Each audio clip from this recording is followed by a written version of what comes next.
Au nom d'Allah, le tout miséricordieux, le très miséricordieux. Ils dirent, croirons-nous en toi alors que ce sont les plus vils qui te suivent? Il dit, je ne sais pas ce que cela faisait. Si seulement vous étiez conscient, je ne suis pas celui qui repousse les croyants. Je ne suis qu'un avertisseur explicite. Ils dirent, si tu ne cesses pas Noé, tu seras certainement du nombre des lapidés. Il dit, ô mon Seigneur, mon peuple me traite de menteur. Tranche donc clairement entre eux et moi, et sauve-moi ainsi que ceux des croyants qui sont avec moi. Nous le sauvâmes donc, de même que ceux qui étaient avec lui dans l'arche, pleinement chargés.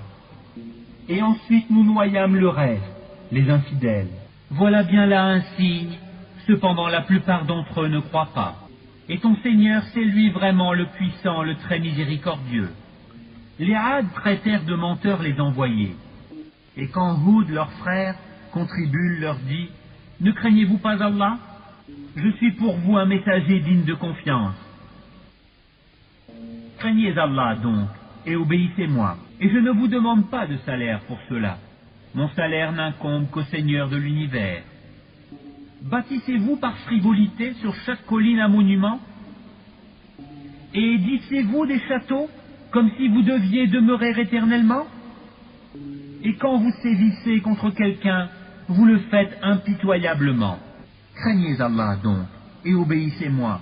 Craignez celui qui vous a pourvu de toutes les bonnes choses que vous connaissez, qui vous a pourvu de bestiaux et d'enfants, de jardins et de sources. Je crains pour vous le châtiment d'un jour terrible. Ils dirent, que tu nous exhortes ou pas, cela nous est parfaitement égal. Ce ne sont là que des mœurs des anciens. Nous ne serons nullement châtiés. Ils le traitèrent donc de menteur, et nous les fîmes périr. Voilà bien là un signe, cependant la plupart d'entre eux ne croient pas. Et ton Seigneur, c'est lui vraiment le puissant, le très miséricordieux. Les Samoud traitèrent de menteurs les messagers. Quand Salih, leur frère, Contribule, leur dit, ne craignez-vous pas Allah? Je suis pour vous un messager digne de confiance. Craignez Allah donc, et obéissez-moi. Je ne vous demande pas de salaire pour cela. Mon salaire n'incombe qu'au Seigneur de l'univers. Vous laissera-t-on en sécurité dans votre présente condition? Au milieu de jardins, de sources, de cultures et de palmiers aux fruits digestes, creusez-vous habilement des maisons dans les montagnes? Craignez Allah donc et obéissez-moi. N'obéissez pas à l'ordre des outranciers, qui sèment le désordre sur la terre et n'améliorent rien. Ils dirent, tu n'es qu'un ensorcelé. Tu n'es qu'un homme comme nous. Apporte donc un prodige si tu es du nombre des véridiques. Il dit, voici une chamelle, à elle de boire un jour convenu, et à vous de boire un jour. Et ne lui infligez aucun mal, sinon le châtiment d'un jour terrible vous saisira. Mais ils la tuèrent. Eh bien, ils eurent à regretter. Le châtiment, en effet, les saisit. Voilà bien là un prodige. Cependant, la plupart d'entre eux ne croient pas. Et ton Seigneur, c'est en vérité lui le puissant, le très miséricordieux. Le peuple de Lot traita de menteurs les messagers. Quand leur frère Lot leur dit, ne craignez-vous pas Allah? Je suis pour vous un messager digne de confiance. Craignez Allah donc, et obéissez-moi. Je ne vous demande pas de salaire pour cela. Mon salaire n'incombe qu'au Seigneur de l'univers. Accomplissez-vous l'acte charnel avec les mâles de ce monde? Et délaissez-vous les épouses que votre Seigneur a créées pour vous? Mais vous n'êtes que des gens transgresseurs. Ils dirent, si tu ne cesses pas Lot, tu seras certainement du nombre des expulsés. Il dit, je déteste vraiment ce que vous faites. Seigneur, sauve-moi ainsi que ma famille de ce qu'ils font. Nous le sauvâmes alors, lui et toute sa famille, sauf une vieille qui fut parmi les exterminés. Puis nous détruisîmes les autres. Et nous fîmes pleuvoir sur eux une pluie de pierres. Et quelle pluie fatale pour ceux qui sont avertis. Voilà bien là un prodige. Cependant la plupart d'entre eux ne croient pas. Et ton Seigneur, c'est en vérité lui, le Tout-Puissant, le très miséricordieux. Les gens d'Alaïka traitèrent de menteurs les messagers. Lorsque Shuaïb leur dit, ne craignez-vous pas Allah? Je suis pour vous un messager digne de confiance. Craignez Allah donc, et obéissez-moi. Et je ne vous demande pas de salaire pour cela. Mon salaire n'incombe qu'au Seigneur de l'univers. Donnez la pleine mesure, et n'en faites rien perdre aux gens. Et pesez avec une balance exacte. Ne donnez pas aux gens moins que leur dû, et ne commettez pas de désordre et de corruption sur terre. Et craignez celui qui vous a créé, vous et les anciennes générations. Ils dirent, tu es certes du nombre des ensorcelés.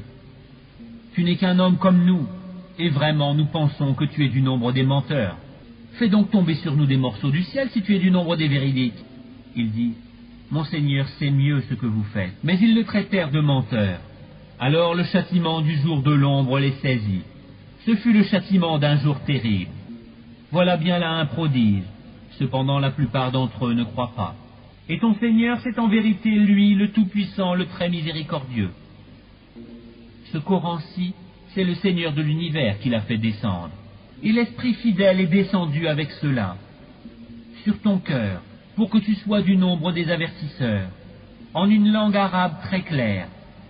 Et ceci était déjà mentionné dans les écrits des anciens envoyés. N'est-ce pas pour eux un signe que les savants des enfants d'Israël le sachent? Si nous l'avions fait descendre sur quelqu'un des non-arabes, ainsi l'avons-nous fait pénétrer, le doute, dans les cœurs des criminels. Mais ils n'y croiront pas au Coran, avant de voir le châtiment douloureux, qui viendra sur eux soudain, sans qu'ils s'en rendent compte. On va nous donner du répit? Est-ce qu'ils cherchent à hâter notre châtiment? Vois-tu, si nous leur permettions de jouir des années durant, ensuite leur arrive ce dont on les menaçait, les jouissances qu'on leur a permises ne leur serviraient à rien. Et nous ne faisons pas périr de cité avant qu'elle n'ait eu des avertisseurs, à titre de rappel, et nous ne sommes pas injustes. Et ce ne sont point des diables qui sont descendus avec ceci, le Coran. Cela ne leur convient pas, et ils n'auraient pu le faire, car ils sont écartés de toute écoute du message divin. N'invoque donc pas une autre divinité avec Allah, sinon tu seras du nombre des châtiés. Et avertis les gens qui te sont les plus proches, et abaisse ton aile, sois bienveillant pour les croyants qui te suivent. Mais s'ils te désobéissent, dis-leur, moi je désavoue ce que vous faites. Et place ta confiance dans le Tout-Puissant, le très miséricordieux, qui te voit quand tu te lèves. C'est lui vraiment l'audient, l'omniscient. Vous apprendrai-je sur qui les diables descendent? Ils descendent sur tout calomniateur, pécheur. Ils tendent l'oreille, cependant la plupart d'entre eux sont menteurs. Et quant aux poètes, ce sont les égarés qui les suivent. Ne vois-tu pas qu'ils divaguent dans chaque vallée, et qu'ils disent ce qu'ils ne font pas, à part ceux qui croient et font de bonnes œuvres, qui invoquent souvent le nom d'Allah, et se défendent contre les torts qu'on leur fait. Les injustes verront bientôt le revirement qu'ils éprouveront.